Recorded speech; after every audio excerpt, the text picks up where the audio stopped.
चुनाव आ रहे हैं तो हर संगठन के लिए आ रहे हैं, हमारे लिए नहीं आ रहे हैं। हर समाज, हर बच्चे के लिए आ रहे हैं। चुनाव होता है हर भविष्य को चमकाने का काम होता है। एक छोटा सा बच्चा 5 साल का हो, उसका भी निर्भर देश के प्रधान के ऊपर निर्भर करता है। आज आपने जो सवाल पूछा, इसी पे मैं बताना चाहूँगा कि हमारे यहाँ रूपरेखा बनती है। रूपरेखा समाज में बच्चों के भविष्य को लेकर बनती है कि बच्चों का भविष्य कैसा रहेगा।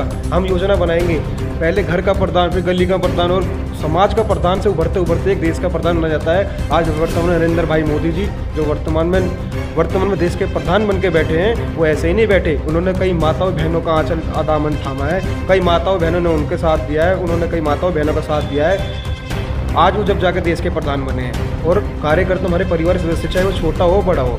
आज वर्तमान में JP नड्डा जी हमारी पार्टी के राष्ट्रीय अध्यक्ष है और वो राष्ट्रीय अध्यक्ष ऐसे ही नहीं बने।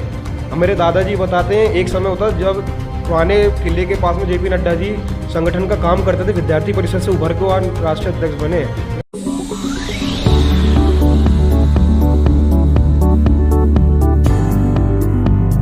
नमस्कार साथियों, मैं संजीव इस समय में मौजूद हूँ बीजेपी कार्यकर्ता के घर पे। जी हाँ, बीजेपी जिला उपाध्यक्ष युवा मोर्चा पुनीत त्यागी जी के घर पे। जिस तरीके से आप सभी को पता है, दिल्ली में नगर निगम के जो चुनाव है पहले से ही काफ़ी जोर से शुरू हैं। इससे पहले अगर बात करें 10 से 15 साल तक बीजेपी ने राज किया है नगर निगम पे, और वहीं अब आने वाले चुनाव हैं, क्या रुख है बीजेपी का और साथ ही क्या रणनीतियाँ हैं और किस तरीके से वो आगे चुनावों पे काम करेगी, और साथ ही साथ जो उनके जो विपक्षी हैं वो उनका जो तंज है बीजेपी के ऊपर, उसके ऊपर इनका क्या कहना है, पहले बात करेंगे हमारे युवा मोर्चा के जिला उपाध्यक्ष जी। नमस्कार सर, कैसे हैं? मैं अच्छा हूँ। अच्छा, तो बात करें जो चुनाव आ रहे हैं उसके ऊपर हमारी बीजेपी की क्या रणनीति रहेगी? देखिए, जो चुनाव आ रहे हैं, चुनाव आ रहे हैं तो हर संगठन के लिए आ रहे हैं, हमारे लिए नहीं आ रहे हैं। हर समाज, हर बच्चे के लिए आ रहे हैं। चुनाव होता है हर भविष्य को चमकाने का काम होता है। एक छोटा सा बच्चा 5 साल का हो, उसका भी निर्भर देश के प्रधान के ऊपर निर्भर करता है। और देश का प्रधान ऐसे नहीं बना जाता, पहले घर का प्रधान, फिर गली का प्रधान और समाज का प्रधान से उभरते उभरते एक देश का प्रधान बना जाता है। आज वर्तमान में नरेंद्र भाई मोदी जी जो वर्तमान में देश के प्रधान बन के बैठे हैं, वो ऐसे ही नहीं बैठे। उन्होंने कई माताओं बहनों का आंचल दामन थामा है, कई माताओं बहनों ने उनके साथ दिया है, उन्होंने कई माताओं बहनों का साथ दिया है।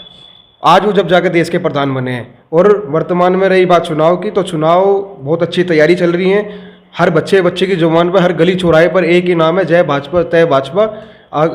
आगे मैं इसी बात को कहूँगा। मैं बात करूँ जिस तरीके का चुनावी माहौल है, और मैं पहले जानना चाहूँगा जो नवीन जिला है उसकी संरचना क्या है, कितने वोट आते हैं और किस प्रकार व्यवस्था चलती है? देखिए, जो नवीन सादरा जिला है ये अपने एक दिल्ली और UP से सटा हुआ बॉर्डर के किनारे का एरिया है। ये एक एरिया नहीं, एक जिला है हमारा, और हमारा जिला ही हमारा परिवार है, क्योंकि हम जिले के कार्यकर्ता हैं तो ये हमारा परिवार है। और हम परिवार मान के यहाँ के हर कार्यकर्ता का सम्मान करते हैं और अपने परिवार के सदस्य मानते हैं। इसके अंतर्गत 20 वार्ड आते हैं, 20 वार्ड हैं, जिसमें एक विधानसभा है। विधानसभा में इस बार परिसीमन के तहत किसी में 3 वार्ड हुए, किसी में 5 वार्ड हुए, किसी में 4 वार्ड हुए, कुछ में ऐसे का ऐसे ही है जैसे आज पहले था। तो वर्तमान में अभी इतनी है, 20 के 20 वार्ड हैं। कोई इनमें परिसीमन के तहत चुनाव आयोग को जो उचित लगा उन्होंने अपना परिसीमन किया, और सब चुनाव की तैयारी बहुत अच्छे से रहेगी हमारी, जो है पहले से बहुत बेहतरीन तरीके से रहेगी, और भाजपा ही विजय संकल्प लेकर बहुत अच्छे तरीके से उभर कर सामने आएगी। ये बात की जाए, अगर मैं इस समय आपका घर भी जहाँ मौजूद है संबोली वार्ड में, बता दूँ पुनीत जी संबोली वार्ड में रहते हैं, तो हाल ही फिलहाल में बात करें संबोली वार्ड की जो हालत है इस समय साफ़ सफाई को लेकर, जो जनता का भी कहना है कि साफ़ सफाई का मामले काफ़ी अच्छी नहीं है, नालियों की सफाई काफ़ी समय तक नहीं होती, और जो नगर निगम के जो भी कर्मचारी हैं वो पूरे साल में दिखाई नहीं देते हैं, और दिखाई देते हैं तो दिवाली और छठ पूजा ऐसे बड़े महापर्वों पे दिखाई देते हैं। क्या उनका कहते हैं कि वो बोनस मांगने आते हैं या फिर अपने अन्य कार्य से कि अपने चेहरा दिखाने के लिए, तो उस पर क्या कहना है आपका? देखिए, जो लोग ऐसा कहते हैं वो लोग भी हमारे अपने ही हैं, और वो इस तरीके कहते हैं, जो आपने बोला तंज कसते हैं, वो तंज नहीं कसते, वो हमारी कमियां बताते हैं हमें, और हम चाहते हैं कि वो हमारी कमियां बताएं। जिन्हें मतलब आजकल लोग तंज बोलते हैं, हम उनका नतमस्तक होकर प्रणाम करते हैं कि वो हमारी कमियों को हमारे सामने रखते हैं। और जिस समय बात रही साफ़ सफाई की, 15 साल से बीजेपी जो आज है MCD के अंदर, और बीजेपी ने कभी राज नहीं किया। जैसे आपने अपनी शुरुआती दौर में अभी बात में गई, बीजेपी ने राज करा, बीजेपी ने राज नहीं किया, बीजेपी ने सेवा करी। 15 साल से बीजेपी सेवा कर रही है और आगे भी बीजेपी सेवा करती रहेगी तभी और पूर्ण बहुमत से बीजेपी इस बार दोबारा एमसीडी में उभरकर और सरकार बनाएगी अपनी एमसीडी में। और जो लोग ऐसा कहते हैं कि मतलब साफ सफाई नहीं होती है या साफ सफाई नहीं हो रही है, बोनस लेने आते हैं, मैं उनको बता दूं उनकी जानकारी के लिए, आपके दिन की शुरुआत सुबह 10 बजे से होती है और जिस टाइम आप उठते हैं सोकर, वो बेचारे मेहनत करके सुबह 4 बजे 5 बजे यहाँ आते हैं और साफ सफाई करके अपने घर के लिए वापस हो जाते हैं, अपने परिवार में वापसी करते हैं। वो लोग डबल मेहनत कर रहे हैं। कोरोना वॉरियर भी वही उन्हीं को कहा जाता सबसे पहले। डॉक्टर और उनके बाद सफाई कर्मचारियों का सम्मान मोदी जी ने खुद करा था, उनके चरण स्पर्श करके, चरण धोकर मोदी जी ने उनका सम्मान करा है। तो वो सबसे बड़े हमारे देश के सेवक हैं। अगर ये नहीं होगा तो हमारा देश नहीं चलेगा। मैं बता दूं, आप जब उठते हैं, आप 10 बजे उठते होंगे, 9 बजे उठते होंगे, उस समय जब आप उठते हैं आपके दिन की शुरुआत होती है, उस समय उनके दिन का अंत हो चुका होता है, वो अपने घर वापस जा चुके हैं और क्षेत्र की सफाई बहुत अच्छे से हो रही है और साफ सफाई की रही। अब मुझे नहीं पता आपकी साफ सफाई की मानसिकता क्या है। अब आरओ फिल्टर का पानी तो नाली में नहीं चलेगा, नाली तो बिल्कुल रंग बिरंगी निकलेगी जैसी होती है। अब मुझे पता नहीं आप नालियों में अपना चेहरा देखना चाहते हैं, क्या करना चाहते हैं, तो इसके लिए मैं क्षमा चाहूँगा। जैसा आपको उचित लगे आप सोचिए, पर 15 साल से बीजेपी काम कर रही है और आगे भी काम करती रहेगी।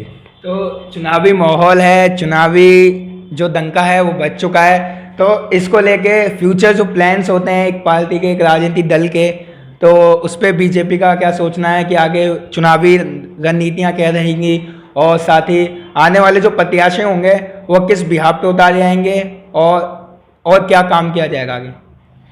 देखिए, जो बात प्रत्याशी की रही और रूपरेखा रचना की रही, रूपरेखा रचना हमारे यहाँ परिवार चलता, हमारे यहाँ कोई मतलब पारिवार संबंध नहीं चलता। अब बीजेपी एक कार्यकर्ताओं की पार्टी है, कार्यकर्ता हमारे परिवार सदस्य, चाहे वो छोटा हो बड़ा हो।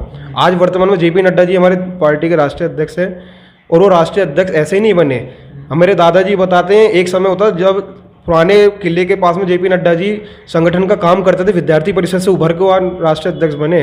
वैसे ही बीजेपी के आज आपने जो सवाल पूछा, इसी पे मैं बताना चाहूँगा कि हमारे यहाँ रूपरेखा बनती है। रूपरेखा समाज में बच्चों के भविष्य को लेकर बनती है कि बच्चों का भविष्य कैसा रहेगा, हम योजना बनाएंगे। बात रही तीसरे बिंदु की आपके कि मतलब पार्टी में किस लोगों का रखा जाएगा, नए प्रत्याशी आएंगे नहीं आएंगे, हमारे यहाँ हर कार्यकर्ता को समान अधिकार रखा था। मोदी जी ने एक अपने भाषण में एक बात रखी थी, सबका साथ, सबका विकास, सबका विश्वास। और मैं आपको बता दूं कि मोदी जी की इसी बात पे बात नहीं, उनका स्लोगन नहीं है, उनकी विचारधारा है। हर कार्यकर्ताओं को मौका दिया जाता है हमारे यहाँ पे, उनकी मेहनत, उनकी कार्य क्षमता, उनकी कार्यशैली के अनुसार हर कार्यकर्ताओं को मौका दिया जाएगा। जो कार्यकर्ता सक्षम है उनको भी मौका दिया जाएगा, जो नहीं है उनको भी दिया जाएगा, जो योग्य है उनको भी दिया जाएगा। हर कार्यकर्ता में जो हमें उचित लगेगा, जो संगठन बैठेगा, संगठन में सभी लोग बैठते हैं, जब स्तर से लेकर ऊपर तक के सब बैठते हैं, उनसे राय ली जाती है। अभी वर्तमान में इसी पे काम चल रहा है। जो जनता चाहेगी वो होगा। हमारे यहाँ जनता सर्वोपरि है और कार्यकर्ता देवतुल्य है।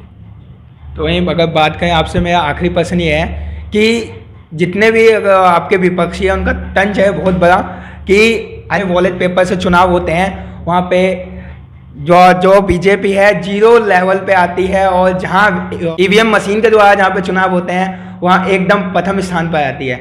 उस पर आपका क्या कहना है? देखिए, इसका सबसे बड़ा उदाहरण तो मैं आपको इस सारी बात का उदाहरण तो राहुल गांधी जी को दूंगा, जो आलू से सोना निकालने की बात करते थे कभी किसी टाइम पे।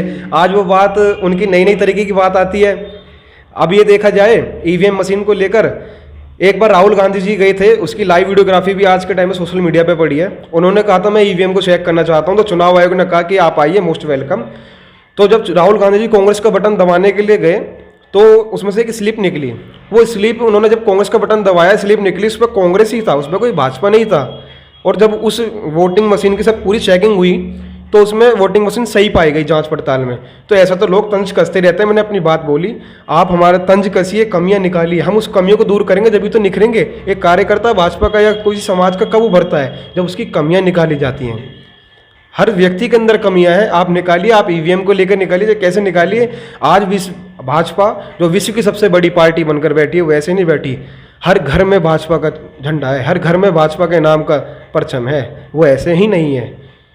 आगे भी भाजपा है, अब भी भाजपा है, पहले भी भाजपा थी, आगे भी भाजपा रहेगी। मतलब पूर्ण विश्वास है इस बार जैसे 15 सालों की तरह निगम में बीजेपी आई है वो इस बार भी निगम के चुनावों में बीजेपी अपना क्या बोलते हैं चुनावी स्तर में अपना नाम करके आएगी। देखिए, मुझे पूर्ण विश्वास ये तो नहीं, पर मुझे पूर्ण विश्वास ये है कि 15 साल में जितनी बीजेपी आई है उससे पूर्ण बहुमत से भी ज़्यादा बीजेपी इस बार आने वाली है। 2022 का चुनाव एमसीडी का बहुत ही पूर्ण बहुमत से भाजपा से होगा। जहां भाजपा कुछ वार्डों में नहीं है वहां भी भाजपा का परचम लहरा रहा है। हम जब क्षेत्र में निरीक्षण करते तो भाजपा का परचम हर क्षेत्र में लहराया हुआ। बच्चे बच्चे की जुबान पर नाम है जय भाजपा तय भाजपा। बहुत बहुत धन्यवाद। जैसा पुनीत जी ने कहा कि अभी भी पूरे क्षेत्रों में बीजेपी किसी रैलियों से नहीं बल्कि अपनी सेवा के नाम से जानी जाती है। 15 साल बीजेपी ने सेवा की है और साथ ही साथ आज समाजों में उनका नाम है, हर घर में उनके झंडे मौजूद हैं। इसी को लेके हम जनता के बीच भी जाएंगे। जिस तरीके से पुनीत जी ने बात की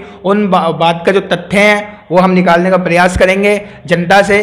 और जिस तरीके से पुनीत जी की बातों में इतना अटूट विश्वास है कि बीजेपी आएगी, सेवा के दम पे आएगी। अब देखने वाली बात यह है कि चुनावी माहौल जो है 4 दिसंबर को चुनाव होने हैं और 7 दिसंबर को उसके रिजल्ट आने हैं। उसमें क्या बीजेपी अपना परचम फिर से लहरा पाएगी?